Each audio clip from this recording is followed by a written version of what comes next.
Grazie, come dicevano loro, io mi chiamo Enzo Fischetti, vengo da Napoli, anche se in realtà sono nato a Firenze. E sono rimasto a Firenze fino al 1970, giusto in tempo per vedere l'alluvione. Poi mi sono trasferito a Napoli e nell'80 ho visto il terremoto.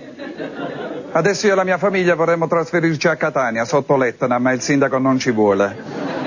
Quando mi sono trasferito da Firenze a Napoli ho incontrato difficoltà incredibili col napoletano. Poi ho capito che il napoletano è una lingua che ha le sue regole grammaticali fisse, che se voi le applicate anche voi questa sera potrete parlare tranquillamente napoletano. E vi faccio qualche esempio. Prima di tutto in napoletano ci sono delle parole che vanno assolutamente ripetute 2 volte, altrimenti non si riesce a dare il giusto senso alla frase.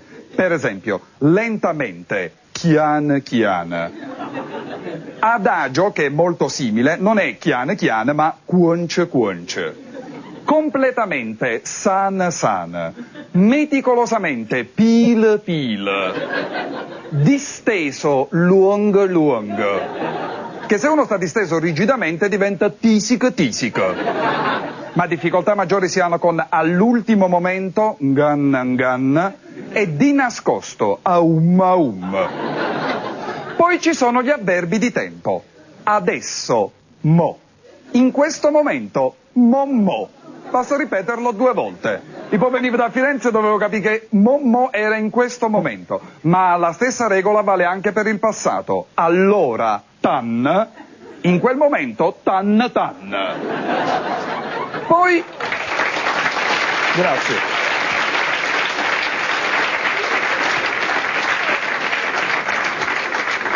Poi ci sono le iniziali di parole. Le parole inizianti per P diventano CH. Piove, chiove, piangere, chiagnere, piombo, chium. Le parole inizianti per G perdono la G iniziale, non si sa che fine fa. Giorno, iurn, la gatta, iat, genero, oienner. Ma credetemi, la difficoltà maggiore l'ho trovata con le parole inizianti per S, che in napoletano prendono la N apostrofata. Sporco, nsvat. Sposato, nsurat. Sopra, ngop. Sugna, nsogna.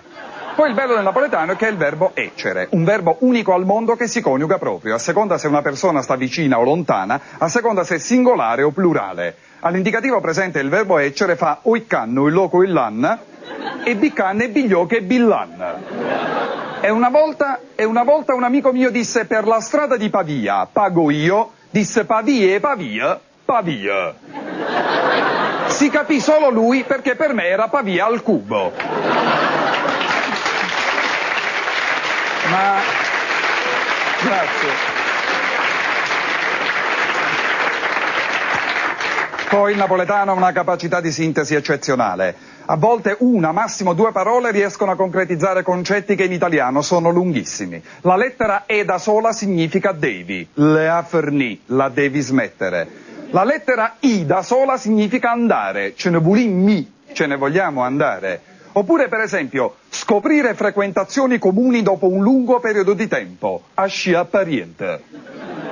Oppure cercare di convincere una persona a fare una qualche cosa che altrimenti non avrebbe mai fatto, abbabbia. Meccanismo congegno elettronico malfunzionante, chiuove. Parlare apertamente di una persona di cui non si vuole dire esplicitamente il nome, l'amico Fritz.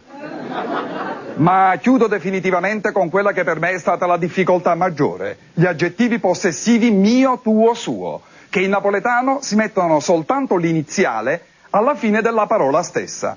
Per esempio, mio padre, patm. Tuo padre, patt. Ma dovete fare molta attenzione perché suo padre non è patas. No, il padre è kill. È irregolare.